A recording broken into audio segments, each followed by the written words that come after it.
ದೇಶವಾಸಿಗಳಿಗೆ petrol diesel ದರ ಏರಿಕೆಯ ಬರೆ ಇಷ್ಟು ದಿನಗಳ ಕಾಲ ಕೇಳೋದಕ್ಕೆ ಸಿಗ್ತಾ ಇತ್ತು. ಇದರ ಬಳಿಕ ಹೋಟೆಲ್ ಮಾಲೀಕರಿಗೆ ಕಮರ್ಷಿಯಲ್ ಸಿಲಿಂಡರ್ ದರ ಹೆಚ್ಚಳ ಆಗಿದ್ದನ್ನ ಗಮನಿಸ್ತಾ ಇದ್ವಿ. ಆದ್ರೆ ಈಗ ದೇಶದ ಮಹಿಳೆಯರಿಗೆ ಬ್ಯಾಡ್ ನ್ಯೂಸ್ ಇವತ್ತು. ಕಾರಣ ಮನೆ ಬಳಕೆಗೆ ಯೂಸ್ ಮಾಡ್ತಾ ಇದ್ದ ಸಿಲಿಂಡರ್ಗಳ ಬೆಲೆ ಕೂಡ ಏರಿಕೆ ಆಗಿ ಹೋಗಿದೆ. ಗೃಹ ಬಳಕೆಯ ಸಿಲಿಂಡರ್ ದರ ಕೂಡ ಹೆಚ್ಚಳ ಆಗಿರೋದ್ರಿಂದ ಮಹಿಳೆಯರು ಯೂಶಲಿ ಮನೆ ನಿರ್ವಹಣೆ ಮಾಡೋದಕ್ಕೆ ಇಂತಿದ್ದಷ್ಟು ದುಡ್ಡು ಅಂತ ಎತ್ತಿಟ್ಟಿರ್ತಾರೆ. ಬಟ್ ಈಗ ಅದಕ್ಕೆ ಹೆಚ್ಚುವರಿಯಾಗಿ ದುಡ್ಡನ್ನ ಎತ್ತಿಡಬೇಕಾದಂತ ಅನಿವಾರ್ಯತೆ. 14.2 kg ತೂಕದ ಗೃಹ ಬಳಕೆ ಸಿಲಿಂಡರ್ ದರ ಏರಿಕೆ ಆಗಿದೆ. ಸರಿ ಸುಮಾರು 29 ರೂಪಾಯಿ ಏರಿಕೆ ಆಗಿರೋದು. ಬೆಂಗಳೂರಿನಲ್ಲಿ 915 ರೂಪಾಯಿ ಇದ್ದ LPG ದರ ಈಗ 944 ರೂಪಾಯಿಗೆ ಏರಿಕೆ ಆಗಿದೆ. ಬೆಳ್ಳಂಬೆಳಗ್ಗೆ ಗೃಹಿಣಿಯರಿಗೆ ಶಾಕ್ ಕೊಟ್ಟಿದೆ ಕೇಂದ್ರ ಸರ್ಕಾರ. ಕಳೆದ 3 ತಿಂಗಳ ಅವಧಿಯಲ್ಲಿ ಇದು 2ನೇ ಬಾರಿ ಬೆಲೆ ಏರಿಕೆ ಆಗಿರೋದು. ಇರಾನ್ ಅಮೆರಿಕ ಯುದ್ಧದ ಕಾರಣ ಕೊಟ್ಟಿದೆ ಮತ್ತೆ ಕೇಂದ್ರ. ಮುಂದಿನ ದಿನಗಳಲ್ಲಿ 1000 ದಾಟಿಬಿಡುತ್ತಾ ಗೃಹ ಬಳಕೆಯ ಸಿಲಿಂಡರ್ ದರ ಅನ್ನೋದು ಪ್ರಶ್ನೆ.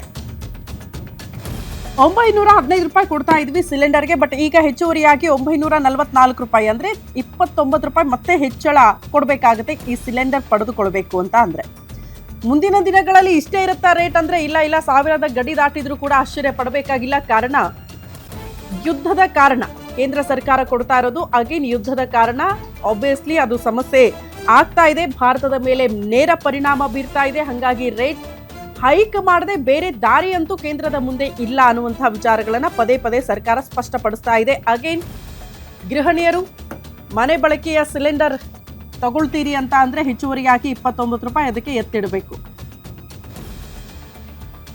ಈ ಬಗ್ಗೆ ಮತ್ತಷ್ಟು ಡೀಟೇಲ್ಸ್ ಅನ್ನ ಕೊಡ್ತಾ ಹೋಗ್ತಾರೆ ಡಿಜಿಟಲ್ ಎಡಿಟರ್ ದಿಲೀಪ್ ದೂರವಾಣಿ ಸಂಪರ್ಕದಲ್ಲಿದ್ದಾರೆ. ದಿಲೀಪ್, ಇಷ್ಟು ದಿನಗಳ ಕಾಲ ಪೆಟ್ರೋಲ್ ಡೀಸೆಲ್ ಆಯಿತು, ಕಮರ್ಷಿಯಲ್ ಸಿಲಿಂಡರ್ ದರ ಆಯಿತು, ಬಟ್ ಈಗ ಗೃಹ ಬಳಕೆಯ ಸಿಲಿಂಡರ್ ಯೂಶಲಿ ಈಗ ಯುದ್ಧ ನಿಲ್ಲ ತನಕ ಕೂಡ ಈ ಸಮಸ್ಯೆ ಬಗೆಹರಿಯೋ ಲಕ್ಷಣಗಳಂತೂ ಇದ್ದಂಗಿಲ್ಲ. ಅಗೇನ್ ಇದೇ ಕಾರಣನ ರೇಟ್ ಹೈಕ್ ಆಗೋದಕ್ಕೆ? ಖಂಡಿತ ಶ್ರುತಿ, ಏನಂದ್ರೆ ಕಳೆದ ಮಾರ್ಚ್ 7ನೇ ತಾರೀಕು 60 ರೂಪಾಯಿ ಹೆಚ್ಚಾಗಿತ್ತು ಗೃಹ ಬಳಕೆ ಸಿಲಿಂಡರ್ ದರದಲ್ಲಿ. ಇದೀಗ 29 ರೂಪಾಯಿ ಏರಿಕೆ ಆಗಿದೆ. ಅಂದ್ರೆ ಕಳೆದ ಒಂದು 3 ತಿಂಗಳ ಅವಧಿಯಲ್ಲಿ ಇದು 2ನೇ ಬಾರಿ ಆಗಿರುವಂತ ದರ ಏರಿಕೆ. ಒಟ್ಟು ಇವಾಗ 915 ರೂಪಾಯಿ ಇತ್ತು ಬೆಂಗಳೂರಲ್ಲಿ ಸಿಲಿಂಡರ್ ದರ, ಇದೀಗ 944 ರೂಪಾಯಿ. ಅಂದ್ರೆ ಇದು ಕೇವಲ ಇಷ್ಟಕ್ಕೆ ಸೀಮಿತ ಆಗೋದಿಲ್ಲ. ಯಾಕಂದ್ರೆ ಯಾರು ಸಿಲಿಂಡರ್ನ ತಗೊಂಡ್ಬಂದು ಮನೆಗೆ ಡೆಲಿವರಿ ಮಾಡ್ತಾರೋ ಅವರು ಸಪರೇಟ್ ಚಾರ್ಜಸ್ ಅಂತ ಬೇರೆ ತಗೊಂತಾರೆ. ಹಾಗಾಗಿ ಓವರ್ ಆಲ್ 1,000 ರೂಪಾಯಿ ಅಂತೂ ಒಂದ್ ಸಿಲಿಂಡರ್ ಇಡಬೇಕು ಅನ್ನೋ ಪರಿಸ್ಥಿತಿ ಎದುರಾಗಿದೆ. ಇಷ್ಟಾದ್ರೂ ಕೂಡ ಏನೊಂದು ದರ ಏರಿಕೆ ಆಗೋದಕ್ಕಿಂತ ಮುಂಚೆ 703 ರೂಪಾಯಿ, ಅಂದ್ರೆ ಪ್ರತಿಯೊಂದು LPG ಸಿಲಿಂಡರ್ ಮೇಲೂ ಏನೊಂದು ಆಯಿಲ್ ಮಾರ್ಕೆಟಿಂಗ್ ಕಂಪನಿಗಳಿದಾವೆ ಅವು 703 ರೂಪಾಯಿನ ಹೆಚ್ಚುವರಿಯಾಗಿ ಕಳ್ಕೊಂತಾ ಇದ್ವು. ಇದೀಗ ಆ ಒಂದು ಕಳ್ಕೊಳ್ಳೋ ಪ್ರಮಾಣ ಕಡಿಮೆ ಆಗಿದೆ ಅಂತ ಕೇಂದ್ರ ಸರ್ಕಾರ ಹೇಳ್ತಿದೆ. ಜೊತೆಗೆ ಏನೊಂದು ಇವತ್ತು ನಿನ್ನೆ ರಾತ್ರಿ ದರ ಏರಿಕೆ ಮಾಡಿ ಇವತ್ತು ಬೆಳಗ್ಗೆಯಿಂದ ಈ ಒಂದು ದರ ಏರಿಕೆ ಜಾರಿಗೆ ಬಂದಿದೆ. ಈ ಒಂದು ವಿಚಾರಕ್ಕೆ ಸಂಬಂಧಪಟ್ಟಂಗೆ ವಿರೋಧ ಪಕ್ಷಗಳು ಸರ್ಕಾರವನ್ನ ತರಾಟೆಗೆ ತೆಗೆದುಕೊಂಡಿದ್ದಾವೆ. ಈ ಸಂದರ್ಭದಲ್ಲಿ ಸರ್ಕಾರ ಪ್ರತಿಕ್ರಿಯೆ ಕೊಟ್ಟು ಹೇಳಿರೋದೇನೆಂದ್ರೆ, ಅಮೆರಿಕ, ಕೆನಡಾ ಮತ್ತೆ ಬೇರೆ ಬೇರೆ ಪಾಶ್ಚಿಮಾತ್ಯ ದೇಶಗಳಿಗೆ ಹೋಲಿಕೆ ಮಾಡಿದ್ರೆ ಭಾರತದಲ್ಲಿ ಸಿಲಿಂಡರ್ ದರ ಈಗಲೂ ತುಂಬಾನೇ ಕಡಿಮೆ ಇದೆ. ಆದ್ರೆ ಏನೊಂದು ಮಧ್ಯಪ್ರಾಚ್ಯದಲ್ಲಿ ಯುದ್ಧ ನಡೀತಾ ಇದೆ, ಜೊತೆಗೆ ಇಡೀ ಒಂದು ವಿಶ್ವದಲ್ಲೇ ಸಪ್ಲೈ ಚೈನ್ಗೆ ದೊಡ್ಡ ಮಟ್ಟದ ಹೊಡೆತ ಬಿದ್ದಿರೋ ಹಿನ್ನೆಲೆಯಲ್ಲಿ ಸಿಲಿಂಡರ್ ದರ ಇನ್ನಷ್ಟು ಹೆಚ್ಚಿಗೆ ಆಗ್ಬಹುದು ಅನ್ನೋ ಸೂಚನೆಗಳು ಕೂಡ ಇದೆ. ಆದ್ರೆ ಈ ಯಾವಾಗ ಹೆಚ್ಚಿಗೆ ಆಗ್ಬೋದು, ಇನ್ನೆಷ್ಟು ಆಗ್ಬೋದು ಅನ್ನೋ ಆತಂಕ ಕೂಡ ಜನರಲ್ಲಿದೆ.